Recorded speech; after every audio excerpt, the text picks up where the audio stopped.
I am a proud 1992 baby, and I am so excited because I thought it'd be so much fun to make like 90s inspired kind of recipes, some fun little snacks and things, some breakfasts that if you were in my age group, we grew up eating these, we loved them, but now we can make them vegan, we can make them delicious, and they're so fun. So I'm really excited to share these with you. As always, the Fuel Burnout recipes are on my blog, and ingredients are always written in the description box down below, and I put anything I think you may need in the description box down below. With all that being said, let's bring it back to the 90s. We are starting off with a classic and probably one of the most requested ones when I asked you guys what 90s recipes you wanted to see. And that is the Dunkaroos. And Dunkaroos were a super popular snack when we were growing up. I think it was just really fun because you felt like you were like, you know, having like frosting and a little cookie, and it was always just like the most fun little sweet treat. And they discontinued Dunkaroos and then they brought them back, I think, I'm pretty sure. But the regular Dunkaroos are not vegan friendly. There's milk in them, of course, because there's milk in everything. So we have this really cute little vegan Dunkaroo dip right here. And it has, of course, the iconic rainbow sprinkles in there and everything. And I paired them with these little cute birthday cake bunnies from Annie's. And they're really good. This recipe is super easy to make. It's only a few ingredients. It's really fun. So let's make some Dunkaroo dip. So to make our Dunkaroo dip, all you need is some vegan cream cheese. I'm using the Kite Hill one. You need some vegan yogurt. I'm using the Silk Almond Soy Vanilla Yogurt one. It's really delicious. You're gonna need some organic powdered sugar, and then you just need some vanilla extract. And that's it, super simple. We save the sprinkles and we add them in later. So just put them to the side. These are the sprinkles I'm using from Sweet Hippolyta. They're vegan, they're awesome. I'm just doing this in my stand mixer, but you can do it with a hand mixer or you can whisk it, whatever you want to do. Mix this for about 30 to 45 seconds, and you can play around with the levels of vegan cream cheese and powdered sugar and yogurt. You can use the recipe as a starting off point and adjust to your preferences. But once you have it to a taste and consistency you like, pour in those sprinkles, mix them up, and that is pretty much it. This is so easy to make. I paired it with these Annie birthday cake bunny grams, and these were so delicious, worked perfectly with it. And then I just scooped in some of my Dunkaroo dip, added some extra sprinkles, and now we can enjoy so yummy, so delicious, and the perfect vegan Dunkaroos. That is how you make the Dunkaroos. So let's do a little taste test.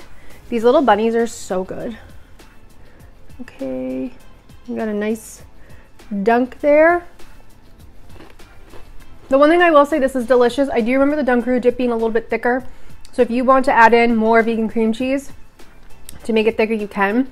But I like it because it has like a good dunkability, if you know what I mean. Like, I feel like the Dunkaroos that we grew up with were really just like Betty Crocker frosting in there. Like, it was just kind of like, they were like, we probably have this frosting left over, let's do something with it, and like packaged it, whatever. So this one's yummy, this one's delicious, and let's make our next one. For our next recipe, we're going to be making vegan Cheez-Its. Oh my goodness, I hope this is focused. These are so cute. These are so fun. They're not hard to make at all. You basically just make like a dough and then make your little squares, and they're adorable. They're only a few ingredients. They're simple to make. So let's do it. Into a food processor, we're going to add vegan cheddar shreds. Then we're going to add in all-purpose flour. If you're gluten-free, you could swap for gluten-free all-purpose. We're going to add in a little bit of olive oil, and then we have some paprika, nutritional yeast, turmeric, and salt. Give this a mix until it forms a powdery mixture. Scrape the sides down, and then we're going to add in cold water. This will help to bring the dough together, and it helps create a little bit of flakiness. So make sure it's cold, and just give that one more mix until it turns into a dough like this, and it should be able to hold its shape super easy like this. So I just put it onto my little board, shaped it into a ball, and I popped it into the fridge for 15 minutes just to let it chill. After 15 minutes, I cut it in half. I always like to work with doughs in half. It's just a personal thing. Added a little bit of flour, and now we can spread it out. I just used my rolling pin to make it pretty thin. You don't want to make it too thin that you can't pick the crackers up, but it needs to be thin enough. And I like to roll it and then pick it up and flip it, roll it, pick it up and flip it, just to ensure that nothing is sticking. So once you have it to be as kind of thin as you can get it, then you can cut the edges off to make it a perfect square if you want. And then I will use my little pizza cutter to make a bunch of squares, make as many as you want, but I would say to like keep the squares about 1 inch by 1 inch. And then I just added some spray oil and sea salt on top, and that was it. Now you're just going to transfer these onto a baking sheet, and then I used a rounded edge of a toothpick to make the little holes like the Cheez-Its had. And then you pop these in the oven at 350 Fahrenheit for about 12 minutes. And then after they're done baking, just let them cool for about 10 minutes and then you can enjoy. And my boyfriend said these were so good. He said they actually tasted like Cheez-Its. All right, so now that we know how to make the vegan Cheez-Its, the real question is, how do they taste? So I think they taste delicious. I haven't stopped eating these since I've made them. While I was taking pictures of them, I was like eating them. They're so good. I love them. They're fun. They're a cheesy cracker. They're good. They're crunchy. And I think if you have a Cheez-It craving, it'll definitely satisfy it. And you can play around with the baking times and temperatures in your own oven. Like if you like these a little crispier, some of these actually came out like a little bit softer. And I made these with Follow Your Heart and Violife, and they both came out delicious. So they're really awesome, really yummy. Try them out, and let's make our next 90s nostalgic recipe. For our next nostalgic 90s recipe, we're making a classic, the toaster strudel. And I feel like for some reason, breakfast was like really big in the 90s. Like a lot of things were like breakfast recipes, like Pop-Tarts, cereals, waffles, and stuff. So these are really yummy. They're made with puff pastry and jam, and they're easy to make. And they're delicious, so let me show you how to make them. For this recipe, you're going to need some thawed puff pastry. You can just check the back of your box, make sure it's vegan friendly, but most of them are. And you need both sheets, so I'm just going to carefully open it up. If it's a little stuck on itself, just carefully pull it. And then I used a measuring tape to just help me really eyeball evenly out, making 4 rows. And then I cut those in half, so we will have 8 rectangles. And this will result in 4 toaster strudels per sheet of puff pastry. So then you take 1/2 and add some strawberry jelly to it, or strawberry jam, or strawberry preserves. Then fold that other half over it, seal it and press it down, and then use a fork to crimp the edges and seal it together. And then this is optional, but I decided to just make it really even, so I used my knife to cut off any of those little funky edges. And then you're just going to repeat the process with all of them. With the little edges, you can actually bake these in the oven and then toss them in powdered sugar. They come out so good. So I just added some non-dairy milk on top of my puff pastry and popped this in the oven. And then these are the little strips after they baked. They look so good. They're really yummy. So it's a fun little bonus snack. To make our icing, I'm just going to add some organic powdered sugar with non-dairy milk and vanilla extract. Mix that up until it reaches a nice drizzly spreadable consistency, and perfect. Once our toaster strudel are all golden and gorgeous, let them cool for like 10 to 15 minutes, and then you could add your icing on top. And aren't these just stunning? So beautiful. Add them onto a plate and they are perfect. I hope you all are enjoying these recipes so far. If you are, make sure to give this video a like, comment, subscribe, leave me a little love. As always, the full written out recipes are on my blog. You can find the links in the description box down below for that, as well as all the ingredients written out. So now that we have our beautiful little toaster strudels, we have to try them, right? So I have one that's already broken, because if I break this one right now, it's just gonna have puff pastry everywhere. Okay, here's the inside. Beautiful. It's delicious. I already tried some. And of course, you can play around the filling, use different jams, use different fillings. You can take a brown sugar one, change it up, but these are great to make. If you want to freeze these, after you bake them, don't put the icing on, just pop them in the freezer after they've cooled. And then you can reheat like in the oven or the microwave. Obviously, these aren't going to fit in a toaster like a traditional toaster strudel. But I guess it's funny because I didn't really think about that toaster strudels are really just like a breakfast pastry. That's all it is. But these are so good. I hope you try them.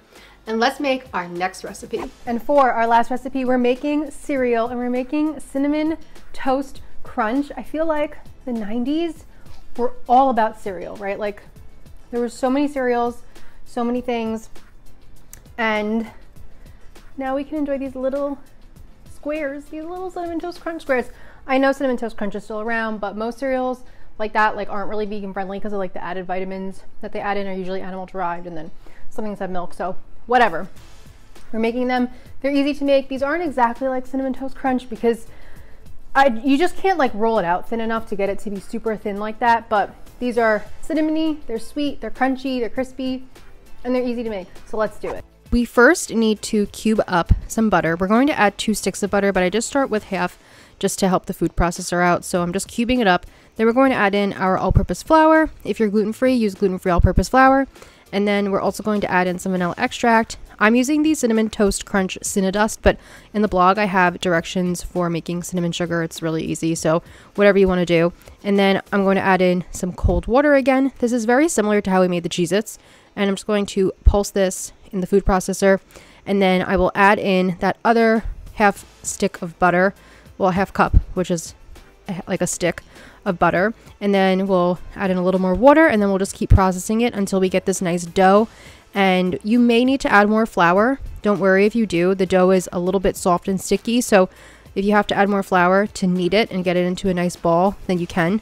Don't be afraid to do that. And then I'm going to do the same thing, and I'm just going to pop this dough ball in the fridge for about 15 minutes just to let it all chill and let the butter come together. And then this is very similar to the Cheez-Its here. We're just going to roll it out. Instead of using flour this time, I'm going to use a piece of parchment paper on top.